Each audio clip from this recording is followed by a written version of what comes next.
Sir actually यहाँ मैंने एक नाम टैटू खुजवाया हुआ है हाथ में। आपने हाथ पे टैटू बनवाया हुआ है, उस पे क्या लिखा हुआ है?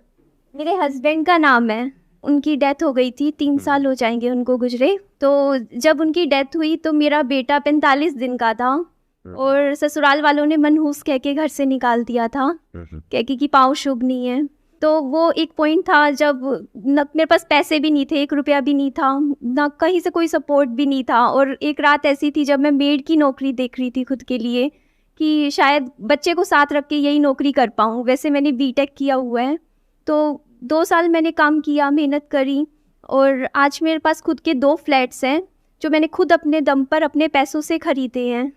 लेकिन वो जो डर है वो अभी भी नहीं निकलता दिमाग से। वो जो एक डर है कि जब वो जो रात थी जो मैंने वो निकाली थी, जब मेरे पास रहने का ठिकाना नहीं था, पैसे नहीं थे, एक छोटा सा बच्चा था, जब सबने हाथ खड़े कर दिए थे कि जाओ, तो वो जो डर है ना मुझे रात को सोने नहीं देता। मतलब मेरा बेटा है, कल को अभी वो बीमार चल रहा है थोड़ा, तो अगर मैं ना कर पाई तो, क्योंकि अगर कभी फाइनेंशियल बैक पे थोड़ा सा डर लगता है कि क्योंकि कहीं सपोर्ट नहीं है, कहीं कल को कोई एकदम से बीमारी आ गई, मुझे अकेले सब कुछ हैंडल करना है। उस डर की वजह से मैंने 2 घर खरीद लिए 2 साल में। सिर्फ ये डर था मेरे मन में कि मुझे घर से बोल दिया था कि जाओ, यहाँ नहीं रहना। तो वो जो डर अंदर से है ना वो अभी भी नहीं जाता। मन में दिमाग में बार बार ना ऐसे होता है कि नहीं इस साल एक और घर खरीदना है, इस साल एक और प्लॉट लेना है, नहीं कुछ करना है। तो वो चीज़ मुझे शांत बैठने नहीं देती है और मन में ही रहता है कि 24 घंटे को ना 48 घंटे बनाना है, मतलब कुछ करना है। आपका ये जो डर है ना, इसको ब्रेक डाउन करते हैं। Yes sir. क्या ये डर आपका इमेजिनरी है या रियलिटी पे बेस्ड है? रियलिटी पर बेस से। रियलिटी क्या है? जो मेरी करंट सिचुएशन रही है, जो मैंने चीज़ें पास्ट एक्सपीरियंस नहीं, वो तो पास्ट में थी, बट Yes, आज sir. तो आप कह रहे हैं कि आपकी सिचुएशन अच्छी है, तभी आपने 2 घर खरीदे ना। Yes sir. आप अभी भी अकेले ही अपने बच्चे का टेक केयर कर रहे हैं? Yes sir. You are independently handling everything? Yes sir. तो देखो, डर 2 तरीके का होता है, एक होता है इमेजिनरी, एक होता है रियलिटी पे बेस्ड। तो आपका डर एक स्टैंड पॉइंट से इमेजिनरी है, यानी कि पास्ट में ऐसा हुआ, अब दोबारा से ऐसा हो गया तो क्या होगा। तो दोबारा से ऐसा नहीं हो सकता प्रैक्टिकली, क्योंकि ये जो आपके 2 घर हैं वो आपके अपने नाम पे है, तो आपके नाम पे जो घर है उससे आपको कोई बाहर नहीं निकाल सकता। That is one. अब आपके अंदर ये डर आ रहा है कि अगर कल को मेरे बेटे को कोई हेल्थ से रिलेटेड इश्यू हो गया, जो आप कह रहे हैं कि अभी थोड़ा बहुत हेल्थ में प्रॉब्लम चल भी रही है, तो आपको क्या करना है कि अपने बेटे की और अपनी जितनी जल्दी हो सके उतनी जल्दी हेल्थ इंश्योरेंस करानी है। क्योंकि अब आप वेल सेटल्ड हैं, तो तीसरे घर के बारे में मत सोचिए, क्योंकि इसका कोई एंड नहीं है। आप कहोगे अब मैं 3 घर ले लूं, 4 घर ले लूं, 5 घर ले लूं, प्लस आपके अंदर से आ रहा है कि अब मुझे कुछ करना है, अपने दम पर कुछ बड़ा क्रिएट करना है, पूरी दुनिया को दिखाना है। कहीं ना कहीं बैक ऑफ द माइंड ये चल रहा है कि जिन लोगों ने मेरे साथ में ऐसा कुछ किया, अब मैं उनको दिखाती हूं कि मैं क्या हूं। राइट? तो अगर मैं आपकी जगह होऊंगा, मैं क्या करूंगा, सबसे पहले तो अपनी और अपने बेटे की हेल्थ इंश्योरेंस कराऊंगा, अच्छे अमाउंट की, छोटे मोटे अमाउंट की नहीं, ताकि ये डर जड़ से खत्म हो जाए। डर क्या है कि आज मान लो आपके 2 घर हैं, वो भी आई एम अज्यूमिंग कि हो सकता है आपने शायद लोन पे भी लिया हो। ये आपका जो फियर है ये कोई इमेजिनरी नहीं है, ये रियल है। ऐसा हो भी सकता है कि भगवान ना करे कोई ऐसी बीमारी हो जाए जिसकी वजह से वो घर सेल करने पड़ जाए। तो अब इस डर को खत्म करने का क्या तरीका है? अपनी एक हेल्थ इंश्योरेंस कराओ, जिसके लिए बहुत ही नॉमिनल आपको प्रीमियम देना है। तीसरा घर खरीदोगे, अननेसेसरी अपने ऊपर ईएमआई का बर्डन बढ़ाओगे और उसका कोई यूज भी नहीं है, वहां पे आपको रहना भी नहीं है। That is one. सेकेंड, कि आपके अंदर से आ रहा है कि मुझे कुछ करना है, मुझे दुनिया को दिखाना है, तो आप ऑलरेडी बहुत कुछ कर चुके हो, क्योंकि आप बता रहे हो कि एक ऐसी स्टेज थी आपकी लाइफ में जब आपने बीटेक किया था और आप मेड की नौकरी करने के बारे में सोच रहे थे। आज आपने अपने पैसों से अपने बेस पर 2 घर खरीद लिए हैं। तो क्या ये छोटी चीज है? ये बहुत बड़ी बात है।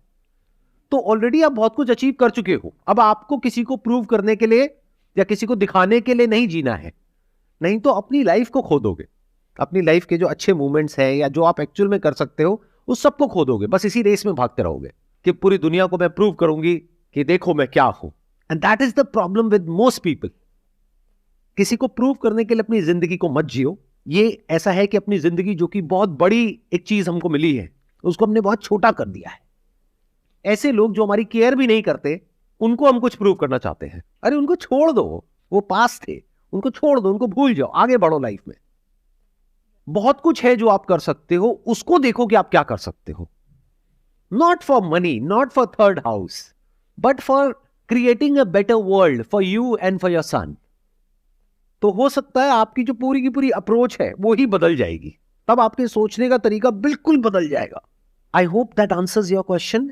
Yes sir. सर एक मैं जो वीडो के लिए जो स्टिग्मा बनाया हुआ है उसके बारे में अगर आप थोड़ा बोलें तो अच्छा लगेगा। ऐसी सिर्फ एक मेंटालिटी नहीं है, कास्ट सिस्टम को लेकर के है, Yes, sir. विडोज को लेकर के है, डिवोर्स को लेकर के है, सर ऐसे बहुत सारे इश्यूज हैं जिसको लेकर के अभी भी लोगों की जो सोच है वो बहुत ही कंजर्वेटिव है। कंजर्वेटिव है। तो मेरे कहने से या किसी के कहने से या किसी के करने से तो वो बदलने वाले हैं नहीं। ऐसे जो लोग होते हैं जिनकी इस तरह की सोच होती है, उनका जो माइंड होता है ना वो बंद होता है पूरी तरीके से। उनको ना तो किसी की बात समझ आती है, बस जो पुराना जो चला आ रहा है बस वही समझ आता है और वहीं घूमते रहते हैं।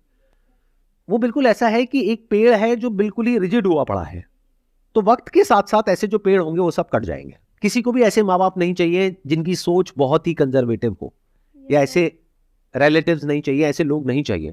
तो जब यंग जनरेशन को ऐसे लोग चाहिए ही नहीं तो लोगों का होगा क्या, सोचो।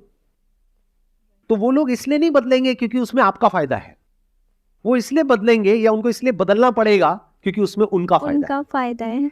आज की डेट में भी बड़े बड़े शहरों में, मैं गांव की तो बात ही नहीं कर रहा, कि जब पता लगता है, वैसे तो इलीगल है कि आप पता नहीं कर सकते अल्ट्रासाउंड में कि लड़का है लड़की है, लेकिन आज भी ये हो रहा है कि जहां पे पता किया जाता है कि पेट में लड़का है लड़की है तो गिरा दो। Yes sir. इसमें हाथ किसका है? क्या सिर्फ उन लोगों का है, सिर्फ मेल्स का है, या फीमेल्स का भी है? फीमेल्स का। कि जो लड़के की माँ है तो एक फीमेल आ गई। Yes sir. वो लड़की खुद है तो एक फीमेल एक और आ गई। Yes sir. तो दोनों फीमेल्स ने मिल करके उस बच्ची को मारा। Yes sir. स्टैंड लेना चाहिए था खुद के लिए, तो उनको स्टैंड लेना चाहिए ना, तो वो स्टैंड क्यों नहीं लेते? नहीं ले रहे। सोचो, लगाओ दिमाग। फीमेल नहीं चाहती है, कई फीमेल्स होती हैं जो नहीं गिराना चाहती, जो स्टैंड लेना चाहते हैं, बट कहीं ना कहीं वो जो एक डर, एक जो सोसाइटी, जो फैमिली, जो हस्बैंड, वो हमेशा उसे क्या करता है, डोमिनेट करता है। तुम नहीं करोगी तो मैं ये कर दूंगा, तुम ये नहीं करोगी तो मैं ये कर दूंगा। फीमेल्स को, मुझे आज भी, मैं यही क्वेश्चन अभी पुट ऑन करने वाली थी कि फीमेल्स को आज भी कहीं ना कहीं इतना डोमिनेट कर दिया जाता है कि तुम कुछ नहीं हो।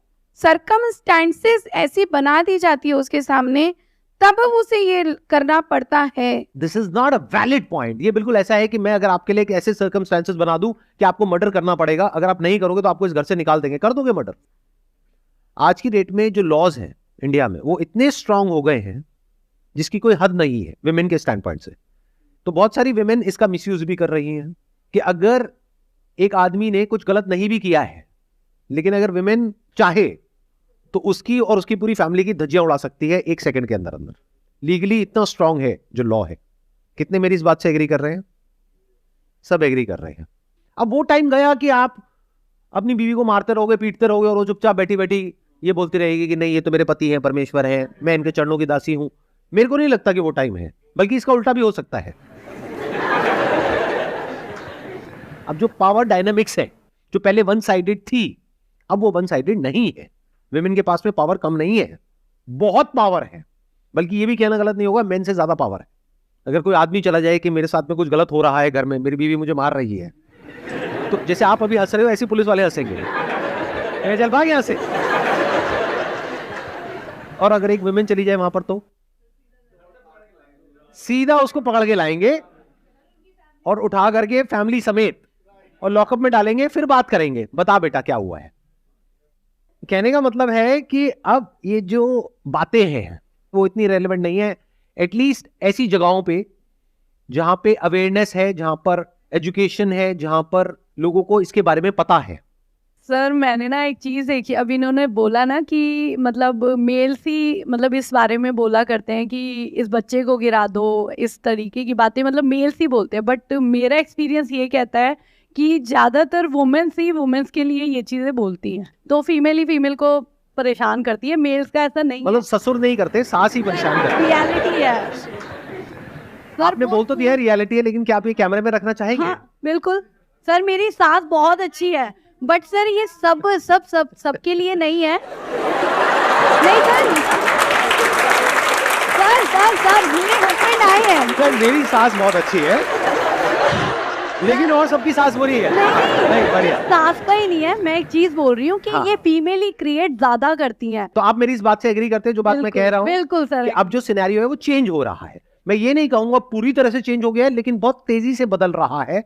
और वो लोग जो नहीं बदलेंगे वक्त के साथ साथ में, जो आपका क्वेश्चन था कि लोग ऐसे हैं वैसे हैं वैसे हैं, मैं कह रहा हूं वो सारे खत्म हो जाएंगे आने वाले टाइम में।